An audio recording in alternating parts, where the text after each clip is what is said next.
Hello everyone, welcome to our channel Nai Udaan. मैं हूं नसरीन। जैसे कि आप देख सकते हैं इस वक्त मैं मौजूद हूं जामिया के गेट नंबर 8 पे फाउंटेन पार्क में, और इस वक्त हमारे साथ मौजूद है एमसीआरसी के नैयर भाई, जो आज हमारे साथ अपना जामिया का एक्सपीरियंस बताएंगे, उनका जर्नी कैसा रहा। तो चलिए आइए इनसे बात करते हैं। सबसे पहले तो मैं आपका स्वागत करती हूँ हमारे चैनल में। बहुत शुक्रिया। तो आप चलिए अब अपने बारे में थोड़ा बताइए हमारे दर्शकों को। जैसा कि आपने बताया, मेरा नाम मोहम्मद नैयर आदम है और अभी मैं फ़िलहाल जामिया मिल्लिया इस्लामिया के एजे के एमसीआरसी से मास्टर्स कर रहा हूं और एमए इन कन्वर्जेंट जर्नलिज्म जो कोर्स है वहां का, तो उसका मैं स्टूडेंट हूं। इससे पहले मैंने बीए मास मीडिया किया है जामिया से और एक्सपीरियंस काफ़ी अच्छा रहा है, अल्हम्दुलिल्लाह। बहुत खुश हूँ यहाँ से। तो इसके बारे में बता सकते हैं, आपने जो बीए मास मीडिया किया और अभी आप एजे के मास कॉम में मास्टर्स करें, तो दोनों कुछ लोगों का कहना है कि बीए मास मीडिया यहाँ का अलग है, एजे के मास कम्युनिकेशन का वहाँ का अलग है। तो इसके बारे में कुछ डिफरेंस आप बता सकते हैं? अलग तो इंसान अपना एक जुड़वा भाई होता है, उसमें भी डिफरेंसेस होते हैं। तो दो अलग अलग कोर्स है, तो फ़र्क है। फ़र्क ये है कि बीए मास मीडिया जो कोर्स था, ये पूरी तरह से इसकी जो पाठ्यक्रम सिलेबस जो कह लें एक तरीके से, वो हिंदी में है, पूरी तरह से हिंदी में। वहाँ पर वहीं जाएँ आप एमसीआरसी में जाएंगे तो वहाँ पर बिल्कुल इसका अपोजिट है और वो पूरी तरह से इंग्लिश में है। इवन जैसे यहाँ पर प्रोफेसर जो आते हैं पढ़ाने, जो सिलेबस होती हैं, सब कुछ हिंदी में बोलते हैं, हिंदी में सब कुछ चल रहा होता है। इसका बिल्कुल उलट होकर के वहाँ जाते ही आपके प्रोफेसर होंगे, वो पूरी तरह से लेक्चर इंग्लिश में देने लगते हैं। आपको सिलेबस वगैरह सारा कुछ इंग्लिश में मिलता है, मटेरियल वगैरह सब कुछ इंग्लिश में मिलता है।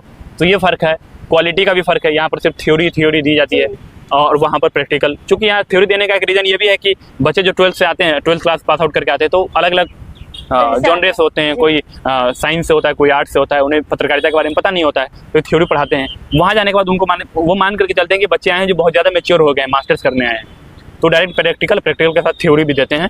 तो कुल मिलाकर के दोनों का मिश्रण कहेंगे, वो मिक्स सही है, बहुत अच्छा है। तो थोड़ा आप अपने एक्सपीरियंस बता सकते हैं, आपकी जामिया को लेकर आपके क्या एक्सपीरियंस रहे हैं, क्या एक्सपेक्टेशन रहे हैं, आपने शुरू से क्या जो सोचा था वो आपको मिला, इन 3 सालों में क्या क्या हुए, क्या आपने एक्सपीरियंस किया, ये सब? एक्सपेक्टेशन अपने आप में एक बहुत बड़ा शब्द है। एक्सपेक्टेशन से मतलब ये है कि क्या नाम है, एक्सपेक्टेशन से अपने आप में एक बड़ा शब्द है। और कहते हैं कि शेर है किसी का कि इंसान की ख्वाहिशों की कोई इंतहा नहीं, 2 गज ज़मीं भी चाहिए 2 गज कफन के बाद। तो ख्वाहिश जो होती है, एक्सपेक्टेशन जो होती है, बहुत थी कि जामिया से, और आज भी है और हमेशा रहने वाली है। वो इसलिए क्योंकि यहाँ का विद्यार्थी हो और हम जहाँ भी जाते, जहाँ भी जाते, जिस किसी भी जगह पर जाते, तो वहाँ से उम्मीदें हो जाती है। वैसे जामिया के साथ भी मेरे साथ मतलब मुझे थी और अभी भी हैं। जैसे उम्मीद थी कि मतलब जामिया में जाऊँगा तो फलानी इस कोर्स में पढ़ाई के अलावा भी एक्टिव रहूँगा, जैसे एनएसएस में, या फिर थोड़ी छोटी मोटी जो पॉलिटिकल जो भी कुछ होती हैं, डिबेट वगैरह और बाकी चीज़, उसमें एक्टिव रहूँगा। तो यहाँ अगर कोई मौका मिला और इससे सेटिस्फाई हूँ, वहाँ एमसीआरसी में हूँ तो वहाँ भी सब्जेक्ट एसोसिएशन का हिस्सा हूँ, मैं पार्ट हूँ, तो ठीक है, बढ़िया है। मगर आप ये उम्मीद करेंगे कि आप 100% जो ख्वाहिश लेकर के आते हैं और वो सभी पूरी हो जाए, तो वो तो शायद इस दुनिया में नहीं होने वाली है। तो जामिया है। तो आपके अकॉर्डिंग जितनी भी जामिया जैसा होना चाहिए था, आपने जैसा सोचा था वैसा मिला आपको? नहीं, बिल्कुल मिला वो वैसा। और जामिया के अपने आप में एक इतिहास रहा है, एक इनकलाबी इतिहास रहा है। चाहे जाकिर हुसैन साहब हों या फिर जो अली ब्रदर्स रहे हैं या फिर ऐसे जो भी फाउंडर रहे, तो अपने आप में एक हिस्ट्री है उनकी। तो वो अपने आप में एक आपको गर्व करने का एक मौका देता है, अपने आप में प्राउड मोमेंट होता है कि अच्छा आप जामिया के पार्ट बन चुके हैं, तो आपको लोग एक अलग नज़र से देखते हैं, तो ये अच्छा लगता है। लेकिन उसके साथ एक जिम्मेदारी भी आ जाती है कि चलो अब तुम जामिया के पार्ट बन गए हो, तो तुम्हें थोड़ा संभल के कहीं बोल रहे हो तो ऐसे बोलो कि लगे कि मतलब तुम बोल रहे, तुम्हारे बातों से फूल झड़ रहा है, ऐसे ना लगे कि तुम्हारी बातों से कुछ भी निकल रहा है। तो अच्छा लगता है और बढ़िया है। इसके अलावा जामिया की लाइब्रेरी और कैंटीन के बारे में आप क्या कहना चाहेंगे? लाइब्रेरी के बारे में है कि मेरा बहुत ज़्यादा पिछले 1-1.5 साल में एक्सपीरियंस मतलब जाना कम हुआ है। इसके पीछे मेरे पर्सनल रीज़न ये है कि मैं अपने घर पर ही, रूम पर ही पढ़ाई कर लेता हूँ। मेरे रूम के आसपास में ही लाइब्रेरी, वहाँ पढ़ लेता हूँ। हाँ, फर्स्ट ईयर में जब था तब ये था कि लाइब्रेरी जो यहाँ की central library doctor Zakir Hussain, वहाँ से मैंने बहुत सारी किताबें लेकर के पढ़ी हैं। 1-2 किताब के नाम जैसे मैं बताता हूँ, जैसे जामिया और गांधी, जो कि पत्रकारिता के जो भी विद्यार्थी है, मैं उनसे खास तौर से कहना चाहूँगा कि आप जाइए, आप उस किताब को उठाइए और पढ़िए। जामिया के इतिहास को बहुत इंटरेस्टिंग किताब है। इनके अलावा जो भी भारत के प्राइम मिनिस्टर रहे हैं या फिर जो भी बड़े लोग रहे हैं, उन सब की बायोग्राफी रखी हुई हैं बुक सेक्शन में। जैसे अटल बिहारी वाजपेयी, नरेंद्र मोदी, लाल बहादुर शास्त्री, मनमोहन सिंह, गांधी जी, सरदार पटेल, इन सबको मैंने वहीं से उठा करके सबकी किताबें पढ़ी हैं। तो इससे ये होता है कि आप एक पत्रकारिता के विद्यार्थी, तो आपको कोई डिबेट के दौरान घुमा नहीं पाता है, जी। मतलब आपको पता होता है बहुत सारी मिथ इन लोगों के बारे में चलते हैं कि वो ये थे, वो ये ऐसे थे, वैसे थे, तो आप उनको काउंटर कर पाते हैं। तो ये चीज़ आपको रिकमेंड करूंगा, specially if you are journalism student, तो you should read this books.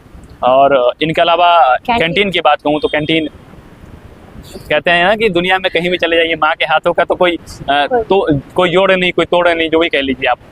Canteen जो कि घर की तो भरपाई नहीं कर पाती है, लेकिन फिर भी ठीक है यहाँ कैंटीन। और अगर प्राइस की बात करें, प्राइस की बात करूँ तो कैस्ट्रो कैंटीन है यहाँ पर, दस्तरखान है, सेंट्रल कैंटीन, कई सारी यहाँ पर कैंटीन, इंजीनियरिंग कैंटीन है। इन सब में सबसे बेहतर जो मेरा एक्सपीरियंस रहा है वो ये है, कैस्ट्रो की ठीक लगी मुझे, दस्तरखान की ठीक लगी, प्राइस के हिसाब से भी और बाकी सभी एतबार से। अब 40 रुपये में, 42 रुपये में आपको दाल, चावल, रोटी और चिकन, सलाद, ये सब मिल जाता है आपको, तो आप क्या चाहिए। जी, जैसे कि आपकी बातों से लग रहा है आपके 3 सालों का एक्सपीरियंस बहुत ही अच्छा रहा है। एक्सपेक्टेशन तो अब ये, जैसा इन्होंने कहा कि अब 100% अब लेकर चलेंगे, तो ज़रूरी नहीं कि पूरी 100% ही पूरी हो जाए, लेकिन हाँ ऑल ओवर कह सकते हैं कि जामिया का जैसा आपने सोचा, जैसे उम्मीदें थी, कुछ हद तक पूरी हुई।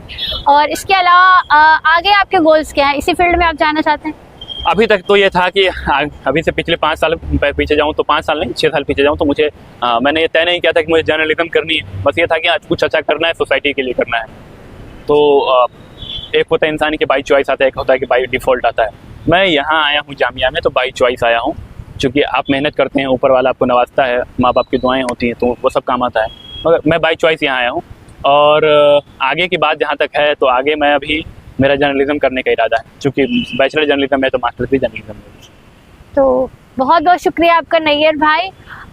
जैसे कि आपने बताया, हम उम्मीद करते हैं कि आप अपनी उम्मीदों पे खरे उतरे, आप अपने गोल्स को अचीव करें, और हमारे साथ बने रहने के लिए बहुत बहुत शुक्रिया। बस एक आखिरी में बात मैं कहना चाहता हूँ कि जिस तरह से नई उड़ान विद्यार्थियों के लिए, स्टूडेंट्स जो एंट्रेंस की तैयारी करते हैं, उनके लिए काम कर रहे हैं, नई उड़ान के टीम द्वारा काम किया जा रहा है। खासतौर से जो इनके जो फाउंडर है हशमत सईद, वो हशमत सईद सर, और आप सेकेंड ईयर में होकर के, फर्स्ट ईयर में होकर के आप इतनी कोशिश करें कैमरे पार करके बोलना, ये अपने आप में काबिल तारीफ़ है। आप इस काबिल के हकदार हैं और अच्छा कर रही हैं, आप करते रहिए। जी, बहुत बहुत शुक्रिया।